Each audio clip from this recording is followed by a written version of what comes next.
जब 8-10 साल पहले जब राहुल गांधी ने कहीं भाषण करते हुए कहा था कि हम कांग्रेस वाले पांडव है, बीजेपी वाले कौरव है, तो मैंने लिखा था राहुल गांधी बिल्कुल सच बोल रहे, क्योंकि घटोत्कच ये पांडव था, हिडिंबा जो राक्षसी थी और भीम की शादी हुई थी उससे पैदा हुआ बच्चा है, उसको घटोत्कच कहते। तो घटोत्कच जब महाभारत की लड़ाई चल रही थी उसमें पांडवों के साथ पांडवों की तरफ से लड़ रहा था, वो बड़ा घायल हो गया, जख्मी हो गया और मरने वाला था। तब भगवान श्री कृष्ण ने उसको सलाह दे दी कि तू अब बचने वाला नहीं है, तू तो मरने वाला है, तो मरने के पहले एक काम कर ले, तुझे एक वरदान है। किसी का वरदान था, घटोत्कच को एक बड़ा वरदान था कि अगर वो मन में लाता है तो अकराल विकराल हो सकता है, जितनी चाहिए उतनी अपनी बॉडी बढ़ा लंबी चौड़ी कर सकता है। तो भगवान श्री कृष्ण ने बोला कि भाई जितना मोटा हो जाएगा हो जा, और सामने के साइड पर गिर जा, कि तेरे शरीर के वजन से ही कौरवों की बड़ी सेना मारी जाएगी। तो वो था तो हमारे जैसा दिखता था, लेकिन वो वरदान के कारण उन्हें अकराल विकराल रूप धारण किया और सामने गिर गए, तो कौरव के सैनिक बहुत सारे मारे गए। राहुल गांधी एक तरीके से कांग्रेस के लिए घटोत्कच था। पिछले 5 साल में वो आहिस्ते आहिस्ते विपक्ष की राजनीति के घटोत्कच बने।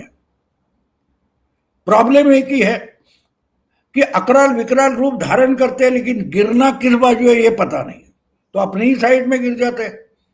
कांग्रेस पर गिर के कांग्रेस का सुपड़ा साफ कर दिया, कांग्रेस को खत्म कर दिया।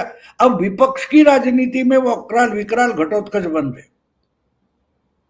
तो विपक्ष का 2029 तक क्या होगा ये आप सोच सकते हो। तो ये कर्नाटक में जो हुआ, एक मैं मानता हूं कि इन्होंने एक तरीके से कानड़ी सिद्धू ढूंढ लिया है। सिद्धरामैया जो है उसको अंग्रेजी न्यूज़पेपर सिद्धू बोलते हैं, उसका रेफरेंस जब आता है अंग्रेजी न्यूज़पेपर आप देखो तो उसमें सिद्धरामैया का पूरा नाम नहीं लिखते, सिद्धू लिखते। तो पंजाब में भी एक सिद्धू राहुल गांधी और प्रियंका गांधी ने लाया था, क्या हुआ, पंजाब हाथ से निकल गया, आम आदमी पार्टी जीत गई। तो ये कहने का मतलब यह है कि इन्होंने जो कुछ किया है जी कर्नाटक में, उसमें कर्नाटक के जो कुछ थोड़े बहुत चांस थे कांग्रेस को जीतने के, उसका सफाया कर दिया। क्योंकि बंगाल के चुनाव के नतीजे आए उसके बाद एक बात साफ हो गई, पूरे देश में हिंदुत्व की लहर नहीं, सुनामी है, सुनामी है। जिस ढंग से बंगाल में, मैं तो मानता हूं एक तरीके से ममता दीदी ने हिंदुओं को, बंगाल के हिंदुओं को जिहादी बना दिया है, फिदायीन बना दिया है। ये होगा हमारा क्या होगा, बम फटेगा तो हम फटकर मर जाएंगे, जाने दो। जो जिहादी या फिदायीन होता है उसकी आइडिया क्या होते है, मैं तो मर जाऊंगा लेकिन झुकूंगा नहीं। बंगाल का वोटिंग जिस प्रकार हो गया और उसके बाद 20 दिन बाद जो फाल्टा में हुआ, वो सबसे बड़ा सिग्नल है कि पूरा देश का हिंदू बदल गया है। वो महंगाई, पेट्रोल या और कुछ चीजें उसकी परवाह नहीं करता, जातिगत राजनीति से ऊपर उठ गया हिंदू। तो इसलिए जो कुछ न, अभी कल परसों की बात है, सिद्धरामैया ने भी एक 15-20 दिन पहले हिजाब फर्ज से बैन उठा दिया। तो एक तरीके से जो बंगाल से लहर निकली है, वो सुनामी निकली है, उसको इशारा किया जरा कर्नाटक में आ जाओ।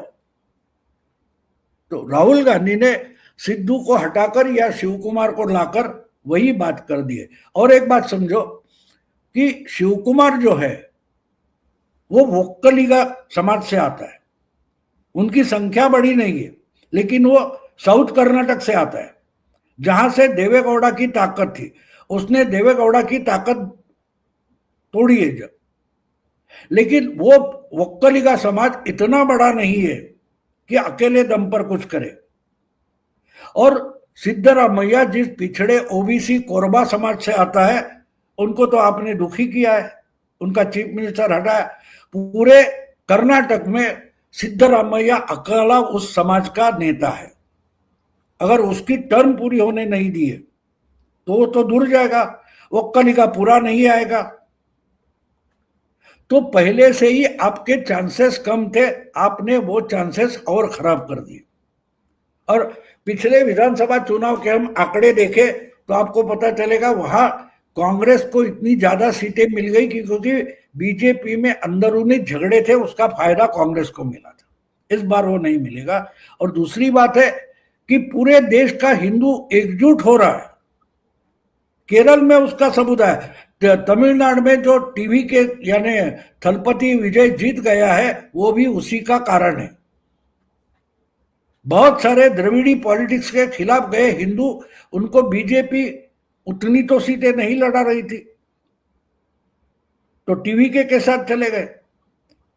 तो देश भर में एक सुनामी हिंदुत्व की आई है और वो बीजेपी से कोई मतलब नहीं उसका। हाँ, बीजेपी को उसका फायदा मिल रहा है, लेकिन मैं नहीं मानता कि ये बीजेपी ने सुनामी लाई है, अकेले बीजेपी की मेहनत से कुछ हो रहा है। आप जिसको जितना सताओगे वो गुस्से में आ जाता है और गुस्से में आकर वो सोचना बंद कर देता है, बस सामने वाले को खत्म करना है, जिसको मॉब मेंटेलिटी बोलते हैं। लेकिन भाव आज तुम देख रहे हो केरला से लेकर कहीं कहीं फैले हुए बांग्लादेशी दौड़ दौड़ कर वापस जाने के लिए हकीमपुर बॉर्डर पर पहुंच गए।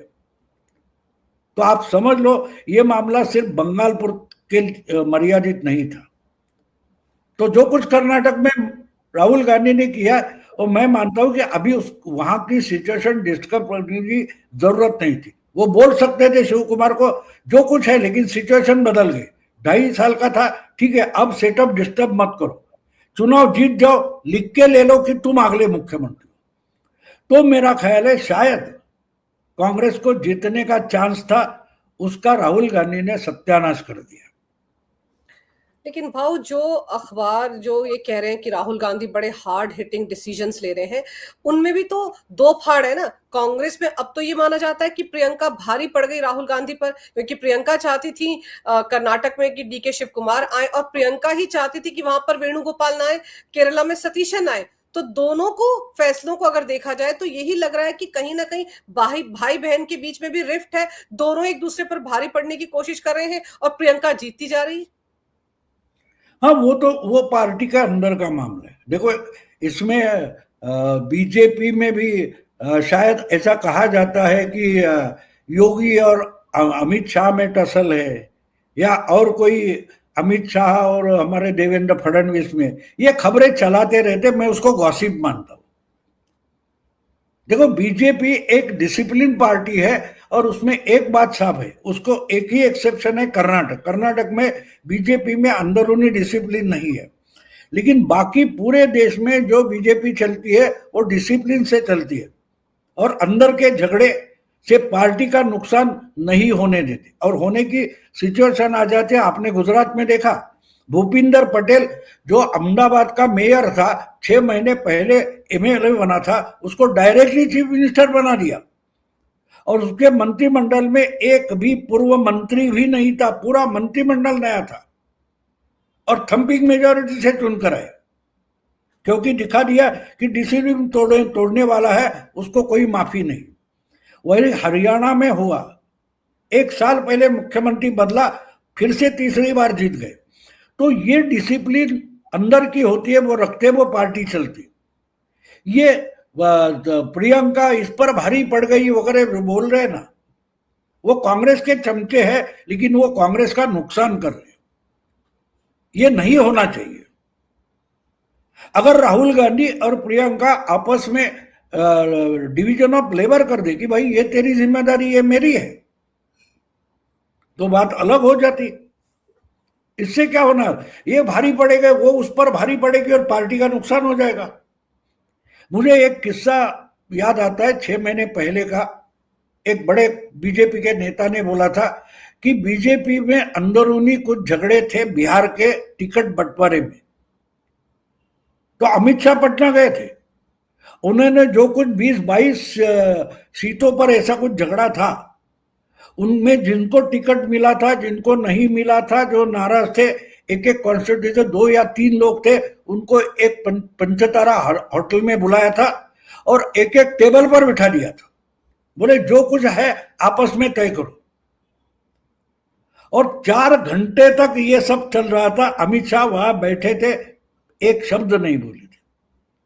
4 घंटों बाद उन्होंने बोला, थक गए बोलकर, हो गया तुम्हारा, भड़ास निकाल ली। हाँ, अभी मुझे एक ही सवाल का जवाब दो, पार्टी को जिताना है कि नहीं? सब बोले जिताना है। तो ठीक है, हिसाब बाद में देखेंगे, आज जिनको टिकट मिला है चलो काम में लग जाओ।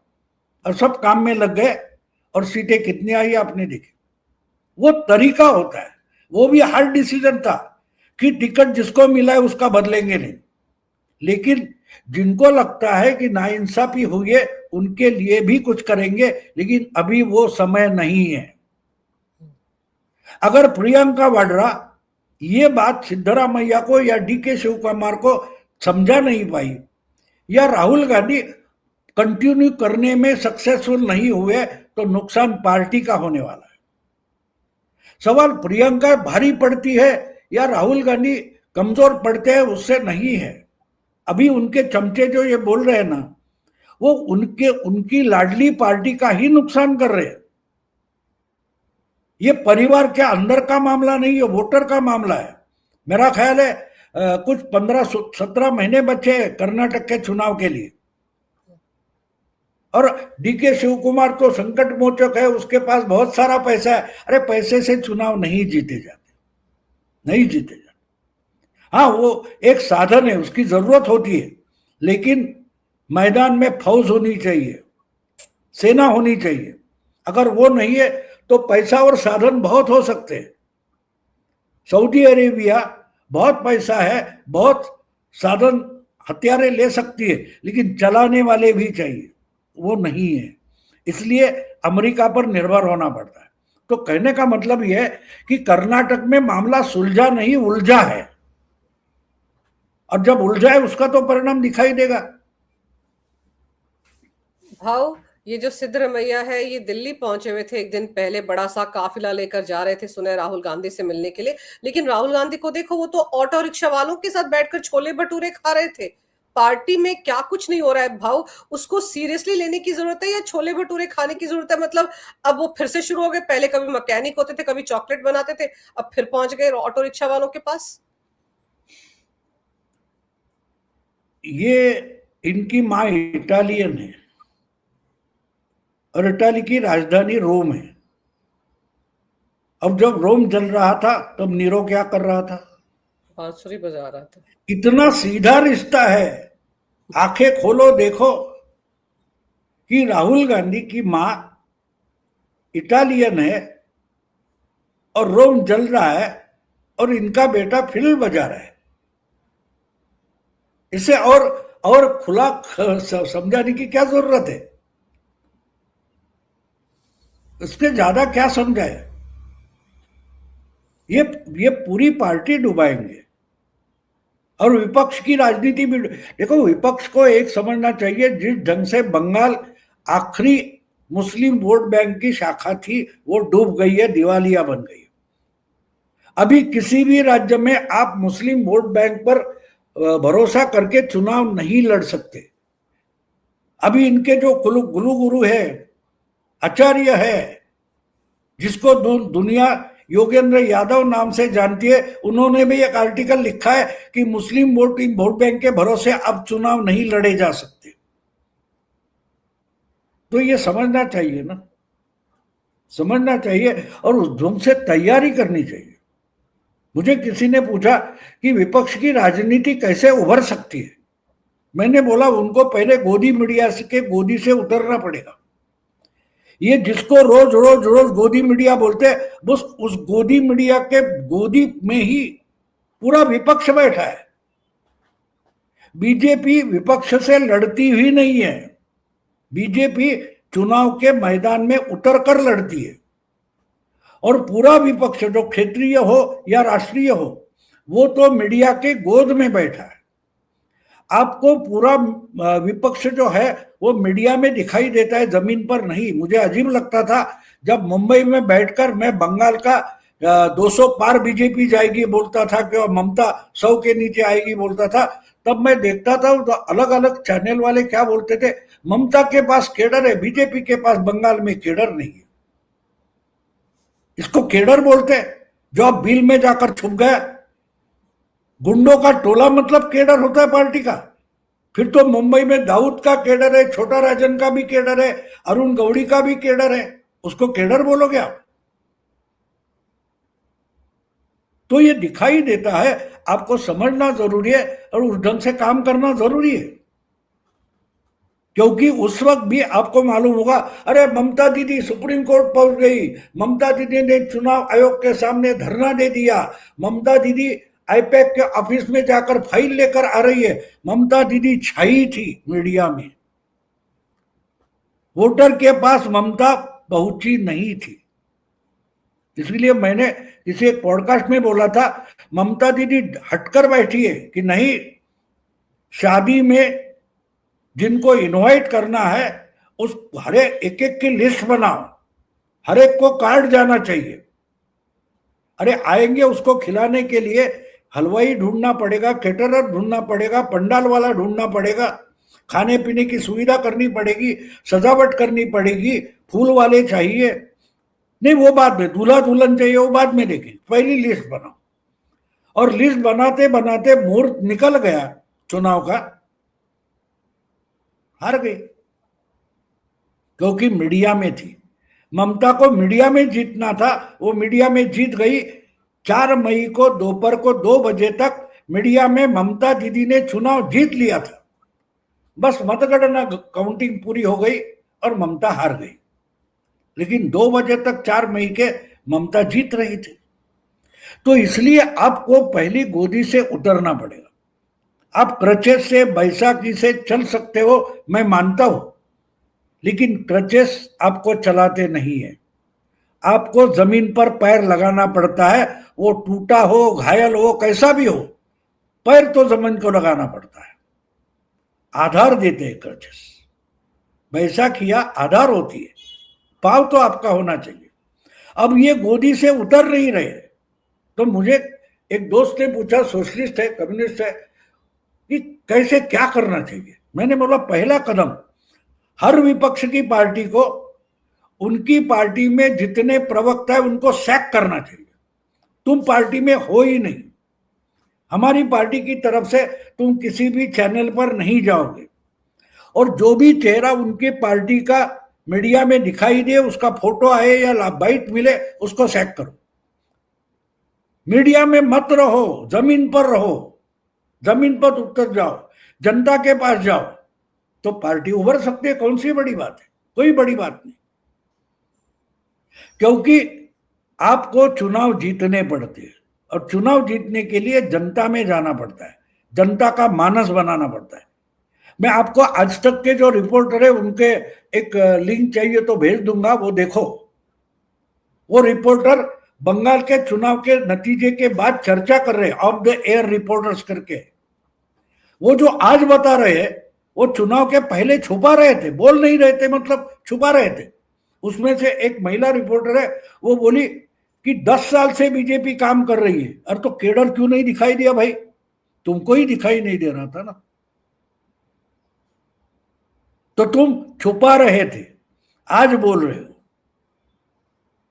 तो यहां फर्क पड़ता है, आप अपनी लाडली पार्टी का ही घात कर रहे हो, नुकसान कर रहे हो।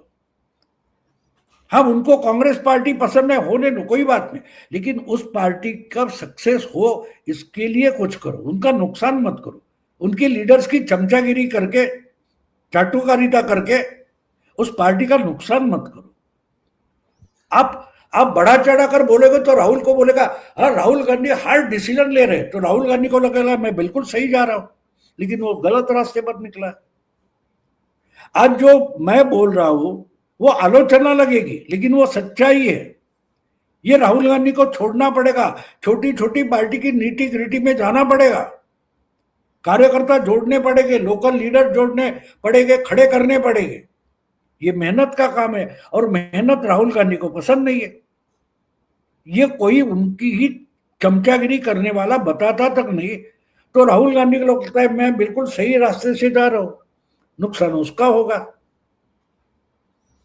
बिल्कुल सही कह रहे हैं आप भाऊ, असलियत को देख नहीं पा रहे हैं राहुल गांधी और इसीलिए ये हाल हो रहा है पार्टी का। और अब तो पंगा ले लिया है कर्नाटक में भी, वहां पर पूरा खेल खुद ही खराब कर लिया है।